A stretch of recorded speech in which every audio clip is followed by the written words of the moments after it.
Alexander the Great, the man who never lost a battle, but lost it all before 33. Alexander became king at the age of just 20. In less than 13 years, he conquered territory from Europe to India, the largest empire the world had ever seen. And most remarkably, he never lost a single battle. But at the height of his power, Alexander suddenly died at 32. He left behind no successor, and his empire collapsed within years.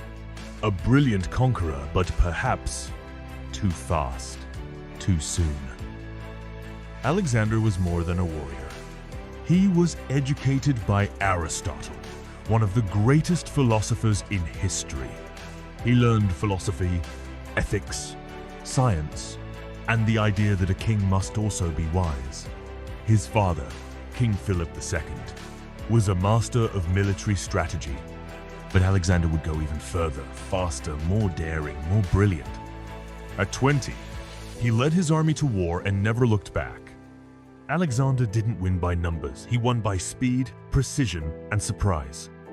At the Battle of Gaugamela, he had just 47,000 men against over 100,000 Persians. He struck the enemy's center, forcing King Darius III to flee. He led every charge. He marched through deserts, climbed mountains, and crossed rivers with his men. Alexander was not a distant ruler. He was always at the front. Alexander didn't just want to conquer, he wanted to unite East and West. He married a Persian princess, wore Eastern clothing, and demanded his generals do the same. To his Macedonian soldiers, it felt like betrayal. The army rebelled. At the Hyphasis River, they refused to go any farther. Alexander's dream of world unity was not theirs. In 323 BCE, Alexander suddenly fell ill in Babylon.